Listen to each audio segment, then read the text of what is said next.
Bonjour Yves-Marie, est-ce que tu peux nous parler un peu de ton travail, donc des courts-métrages que tu as présentés hier par exemple? Alors, il y en avait beaucoup des miens, mais en fait, c'était surtout une séance autour d'un collectif dont, enfin, j'allais dire dont je m'occupe, dont on s'occupe en fait. On était 4 au départ, maintenant on est 9. Ça D'accord, s'appelle Collectif Négatif. d'accord, Et ok. on venait tous enfin, on s'est rencontrés dans le cadre du cinéma expérimental. Et on avait comme point commun de chercher à valider les expériences formelles par un fond en fait. Et du coup, on s'est assemblés dans ce collectif-là. Et, euh, et c'est des films assez ludiques, quoi. Bizarrement, il y a de l'expérimentation, mais ça reste quand même des films assez drôles, hein. D'accord. Bon, c'est Alors, peut-être pour ça qu'ils sont programmés ici, en fait, du coup. ok, j'ai vu que du coup tu réutilisais des extraits de films déjà existants. Est-ce que tu peux nous raconter un peu comment tu procèdes? Bah, en fait, tous les membres du collectif, on n'a jamais eu de subvention, en fait. Et du coup, ni de fortune personnelle. Donc, du coup, soit c'est de l'autofilmage, soit il y a beaucoup de détournements, en fait. On récupère des images d'autres films. Ce qui nous pose pas trop de soucis, en fait, parce que ça circule dans un circuit assez limité. Donc à partir de là. C'est-à-dire c'est des films qui sont libres de droit et que vous pouvez Ah non, pas du tout. utiliser ou... Non, non, mais Donc comme c'est ça. du piratage total, Ouais, on en peut dire gros. ça, oui, oui. D'accord, mais personne vous a embêté. Bon, bah non, parce qu'on fait pas d'argent avec ça, Oui. puis ça reste assez modeste en fait. En fait, ça n'intéresse pas grand monde au niveau pécunier, disons. Ah oui, ça non. Non, non, D'accord, non. au niveau pécunier, je dis bien.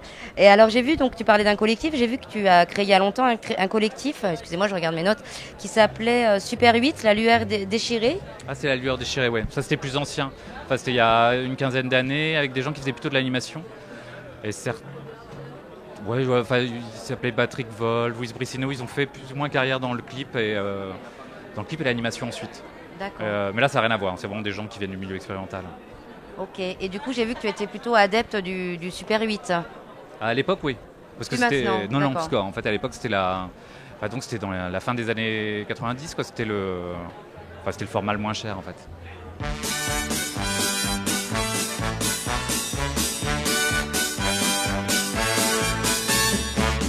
Quand on arrive à l'usine, la gaieté nous illumine. L'idée de faire nos 8 heures nous remplit tous de bonheur. Ah oui. D'humeur égale et joyeuse, nous courons vers la pointeuse.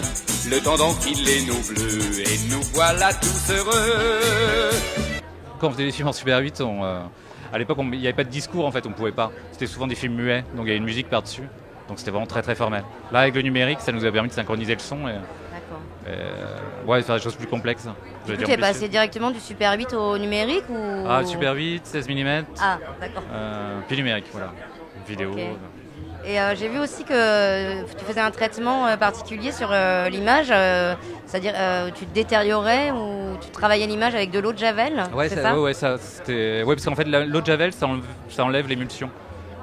C'est-à-dire que si par exemple tu veux dessiner sur la pellicule, c'est compliqué, tu te dis quelle couleur je vais choisir. Là, en fait, ça enlève l'émulsion, donc c'est par retrait. Donc ça. Ouais, il doit y avoir 3 couleurs. Quand tu enlèves l'émulsion de base, tu dois avoir du jaune et du bleu, d'après mon souvenir, et puis du blanc, quoi. Et avec ça, il y avait moyen de s'exprimer, de faire des choses. Puis ça avait un côté destructif, en fait, qui était intéressant. D'accord.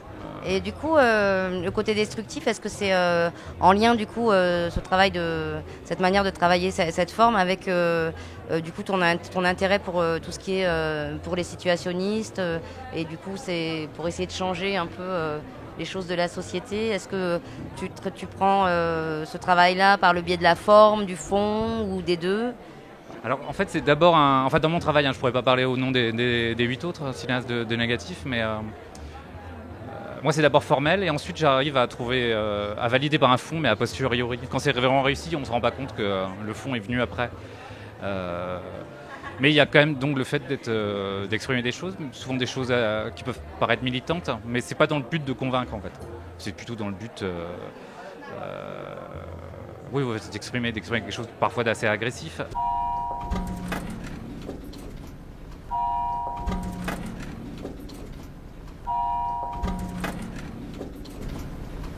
Comment penser un seul instant que cette loi, que j'ai l'honneur de porter, puisse être autre chose qu'une loi de progrès? Je crois être restée la même. Mes convictions, je ne les trahis pas. Non mais franchement, je suis une femme de gauche. Et, Mais on était très... Enfin là, c'est peut-être pas par hasard. Du coup, il y a un numéro de Charlie Hebdo là derrière nous. Oui. C'était une grosse influence Harakiri en fait. Mon père avait il avait pratiquement tous les tomes en fait, toutes les revues.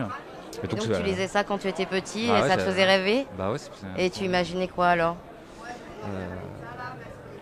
Il y avait moyen de... Parce que quand tu es un enfant et que tu tombes sur ces bandes dessinées là, tu t'interroges en fait. Tu essaies de comprendre ce monde-là. Enfin en tout cas c'est une grosse toi, influence. C'était des héros quand tu étais enfant? Ah ouais, carrément. Et ah ouais. c'était qui par exemple? C'était des personnes? C'était des... Toute l'équipe quoi. Mais ouais, j'avais une passion pour Choron. Ouais.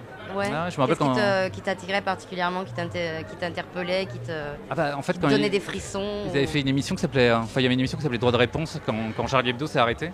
Et il s'était passé cette émission-là et ça avait été assez chaotique. Et j'avais vu ça gamin avec mes grands-parents et mes parents. J'avais 9 ans à l'époque, ça m'avait beaucoup marqué quoi. C'est la première fois que je voyais des gens sous en fait. Alors j'ai revu l'émission. Et en plus à la télé. Ouais. J'ai revu l'émission en fait. Ceux qui sont bourrés, c'était pas forcément les plus pertinents, mais dans ce qu'ils racontaient, mais il y avait quelque chose qui était exprimé en fait. Un refus de se laisser enterrer. C'était un peu ça l'émission quand même. Les gens les plus polis avaient été mis en avant et ceux qui étaient derrière, c'était Choron. Enfin, c'était les gens les plus agressifs. Hein.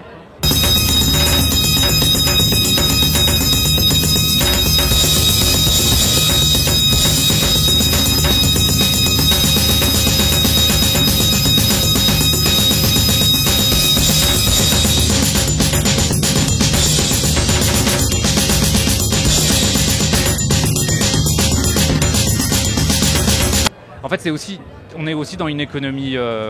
C'est pour ça qu'on était dans le circuit du cinéma expérimental, c'est parce que c'est proche du cinéma, du punk en fait. C'est des milieux qui sont autogérés, les films sont auto-financés, et il y a vraiment un choix possible parallèle de société. Une autonomie en fait possible sans attendre.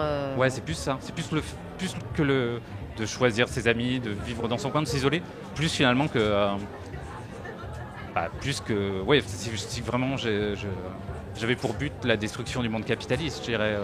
Oui, c'est-à-dire que c'est plus des choses, un intérêt concret de pouvoir faire des choses avec des amis, des concerts de punk, créer des lieux alternatifs, pouvoir diffuser des films et pouvoir faire des choses sans attendre le feu vert des professeurs, disons, ou des gens qui vont décider si oui c'est bien ou pas bien.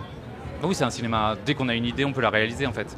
Et puis on est 9 copains quoi, vraiment il y avait ça aussi de commun avec Harakiri. Ça c'était à l'origine alors du coup? Au départ on était que 4, mais depuis on a trouvé d'autres copains et maintenant on est 9 et pour qui on s'aime beaucoup et on a un respect énorme pour le travail de chacun en fait.